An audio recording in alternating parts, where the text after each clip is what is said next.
দেবাশিস মনকে স্থির করে দীপাকে বলল, তা এখন কি করা যেতে পারে? দীপা হঠাৎ দাঁড়িয়ে উঠে ব্যগ্র মিনতির কণ্ঠে বলল, আমাকে আপনার ঘরে থাকতে দিন। আমি আপনাকে বিরক্ত করব না, আপনার সামনেও আসবো না। তার গলা কান্নায় বুজে এলো। ক্লান্ত নিঃশ্বাস ফেলে দেবাশিস নিজের চুলের মধ্যে আঙুল চালালো, বলল, এর জন্য প্রস্তুত ছিলাম না। সব কথা ভেবে দেখতে হবে। তুমি যাও, শোও গিয়ে।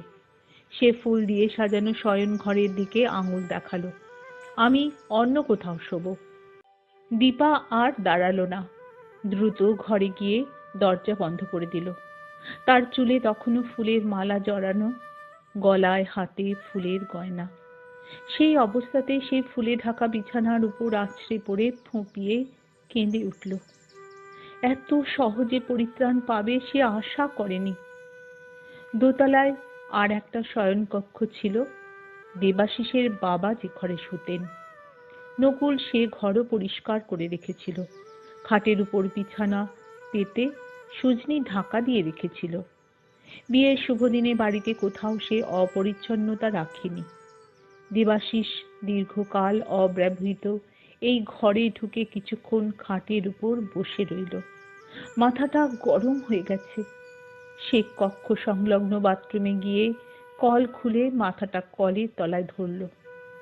তারপর ভিজে মাথায় ফিরে এসে আলো নিভিয়ে বিছানায় সুজনির উপর মাথা রেখে শুয়ে পড়ল।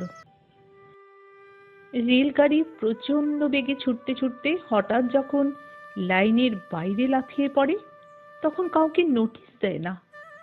দেবাশিসের জীবনে তেমনি আজ এই মহা দুর্যোগ এসেছে অপ্রত্যাশিতভাবে। 2 মিনিট আগেও এই দুর্যোগের কোনো আভাস সে পায়নি। কিন্তু আত্মহারা হয়ে বিপথে কুপথে ছোটাছুটি করলে চলবে না। মাথা ঠান্ডা রেখে ভেবে চিনতে সুবুদ্ধির পথ বেছে নিতে হবে। দেবাশিস জটিল চিন্তার মধ্যে ডুবে গেল। সে শান্ত ধীর প্রকৃতির মানুষ। অন্য কেউ হলে আজ রাত্রেই একটা কাণ্ড করে বসত। দীপা অন্য একজনকে ভালোবাসে, এইটাই হচ্ছে মূল কথা। দীপা কাকে ভালোবাসে, সে লোকটা কে তা জানার আগ্রহ দেবাশিসের নেই। সে যেই হোক না কেন, দীপা তাকে ভালোবাসে। তবু দীপা পারিবারিক চাপে পড়ে দেবাশিসকে বিয়ে করেছে। কিন্তু এই বিয়েটাকে সে স্বামী স্ত্রীর স্বাভাবিক সম্পর্কে পরিণত করতে চায় না। দীপার বাড়ির সকলেই অবশ্য দীপার এই অসবর্ণ প্রণয়ের কথা জানে। বিজয় মাধবও জানে। জেনে শুনে তারা এই কাজ করেছে। হয়তো ভেবেছে বিয়ের পরে দীপা ক্রমে তার ভালোবাসাকে ভুলে যাবে। কিন্তু দীপা ভুলবে না, ভুলবে বলে মনেও হয় না। তার ভালোবাসার প্রতি একনিষ্ঠা আছে। নৃপতি কি জানে? বোধহয় জানে না। জানলে দেবাশিসের এমন অনিষ্ট সে করত না। নৃপতিকে সজ্জন বলেই মনে হয়, কিন্তু যা হবার তা তো হয়েই গেছে। এখন এই জ্বর ছাড়াবার উপায় কি? ডিভোর্স? 1টা বেজে গেল, 2টো বেজে গেল। এতক্ষণ পর দেবাশিস লক্ষ্য করল বসবার ঘরের তীব্র শক্তির আলোটা জ্বলেই আছে। সে উঠে আলোটা নেভাতে গেল। দীপার ঘরের দরজা বন্ধ। দরজার পাশ দিয়ে যাবার সময় সে একটু থেমে কান পেতে শুনল, কিন্তু ঘরের ভেতর থেকে কোনো শব্দ এলো না। দীপা হয়তো ঘুমিয়ে পড়েছে। সে বসবার ঘরের আলো নিভিয়ে ফিরে এসে আবার শুয়ে পড়ল। ঝাঁ ঝাঁ রাত্রি। কলকাতা শহর নিঝুম হয়ে আছে। দূরে একটা রেলের ইঞ্জিন একটানা বাঁশি বাজাতে বাজাতে আর দূরে মিলিয়ে গেল। দেবাশিস অন্ধকারে চোখ মেলে শুধু ভাবছে। 3টে বেজে গেল। দেবাশিসের মনে হলো নিরন্ধ্র অন্ধকারের মধ্যে এক বিন্দু জোনাকি আলো জ্বলছে আর নিচ্ছে। একটা অর্ধ পরিণত সংকল্প। তার বেশি আজ রাত্রে আর কিছু সম্ভব নয়। দেবাশিস আবার বাথরুমে গিয়ে মাথায় জল ঢালল। তারপর ফিরে এসে বিছানায় শোবার কিছুক্ষণের মধ্যেই ঘুমিয়ে পড়ল। কিন্তু বেশিক্ষণ ঘুমোতে পারল না।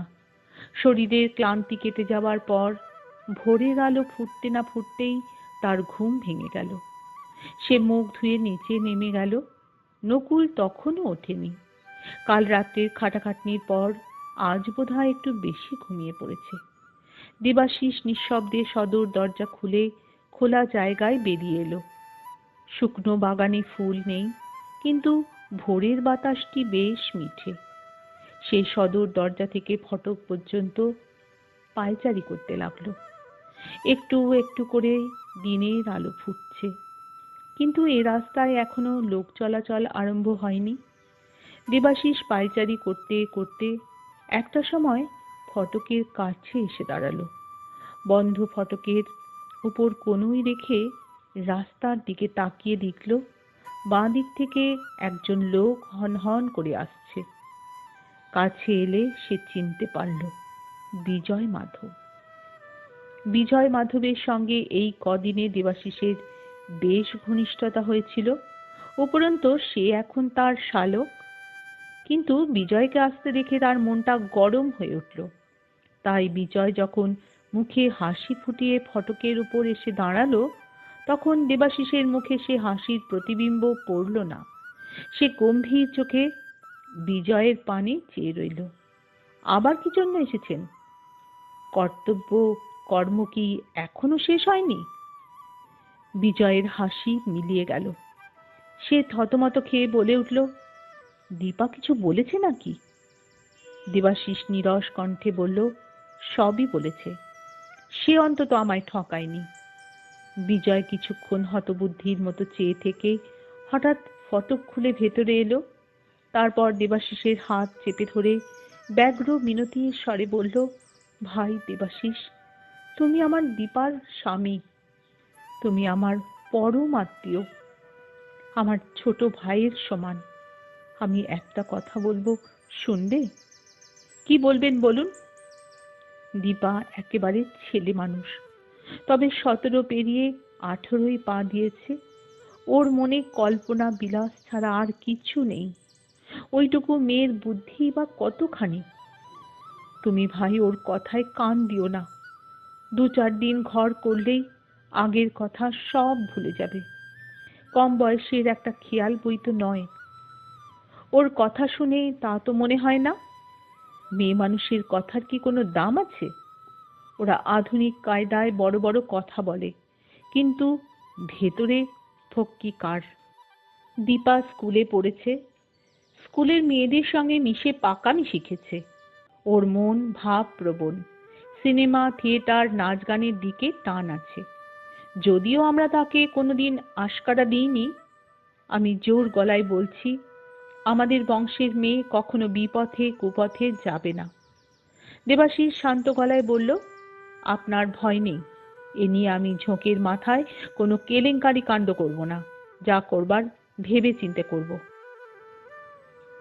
এ কথা বাইরের কেউ জানে না।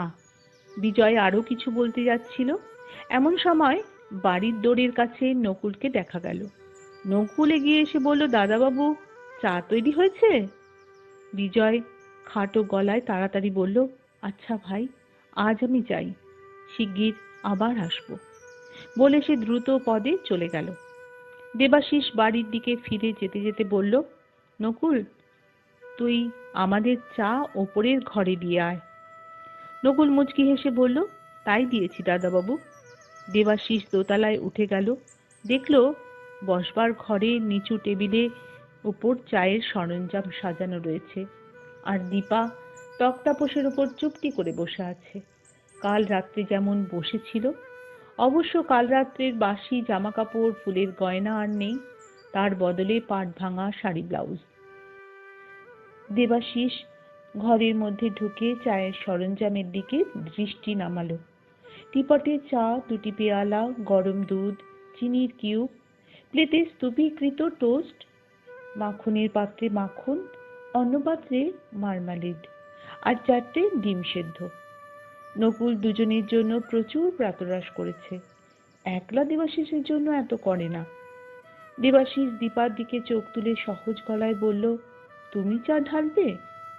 দীপাদের বাড়িতে সাবেক রেওয়াজ, পেয়ালায় চা ঢালা হয়ে সকলের কাছে যায়।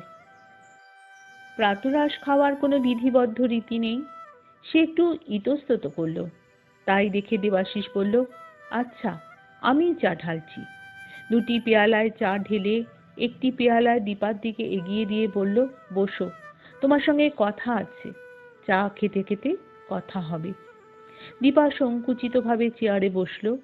তার সংকোচ মনের জড়ত্ব নয়, অপরিচিত এবং অস্বাভাবিক পরিস্থিতির সংকোচ। তার জীবনে অভাবনীয় ওলট পালট আরম্ভ হয়েছে।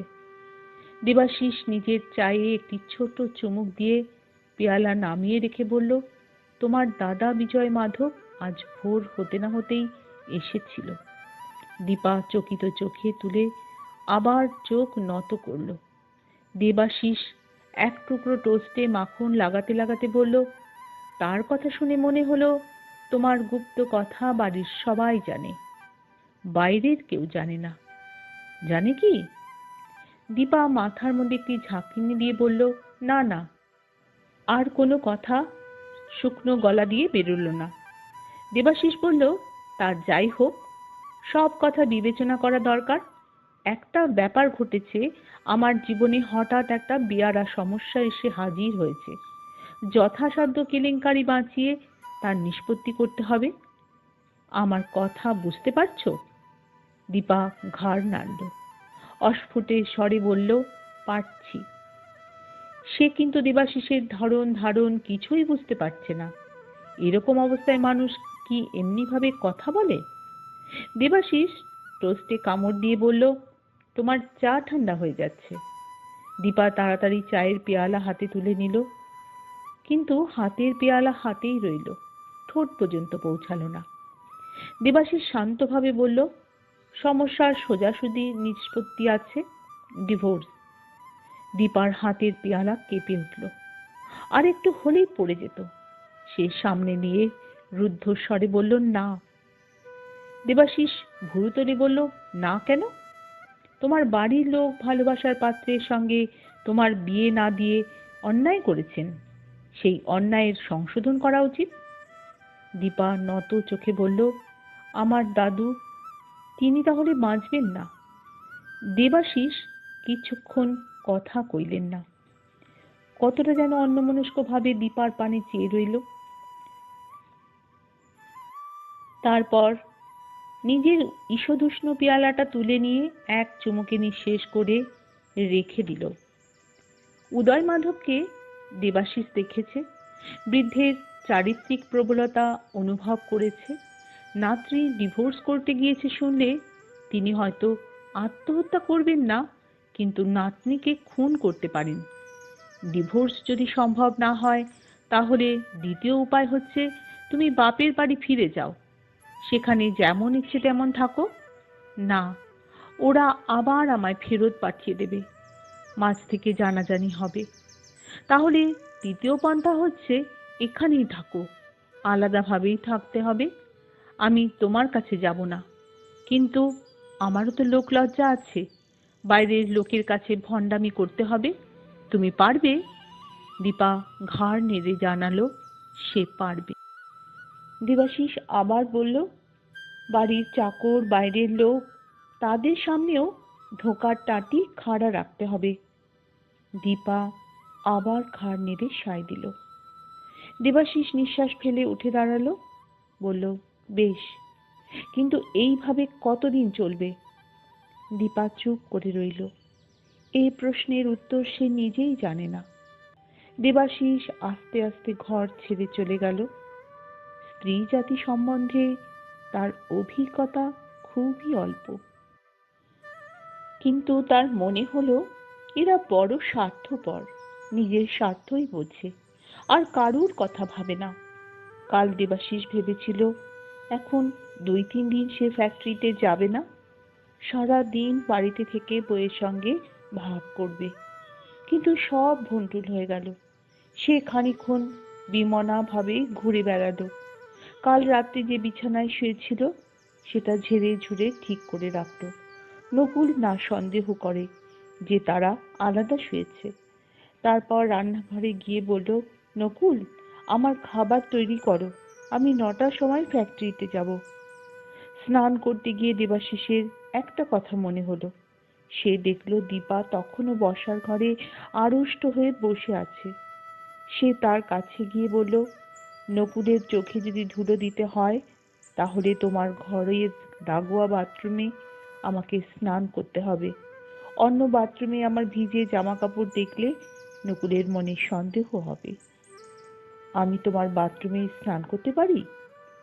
দীপার মনে হলো দেবাশিস তাকে ব্যঙ্গ করছে। সে চোখ তুলে চাইল, কিন্তু দেবাশিসের মুখে ব্যঙ্গ বিদ্রুপের চিহ্ন মাত্রও দেখতে পেল না। সে তখন একটু ঘাড় নেড়ে সম্মতি জানালো। দেবাশিস স্নানাহার করে 9টার সময় কাজে চলে গেল। অতঃপর সংসারের সব ভার পড়ল নকুলের ওপর। নতুন বউকে বাড়ির কাজকর্ম শেখাতে হবে, বউয়ের খাওয়া দাওয়ার উপর নজরও রাখতে হবে। দুপুরবেলা দীপাকে ভাত খাইয়ে নকুল ওপরে পাঠিয়ে দিল। বলল, যাও একটু গিয়ে ঘুমিয়ে নাও।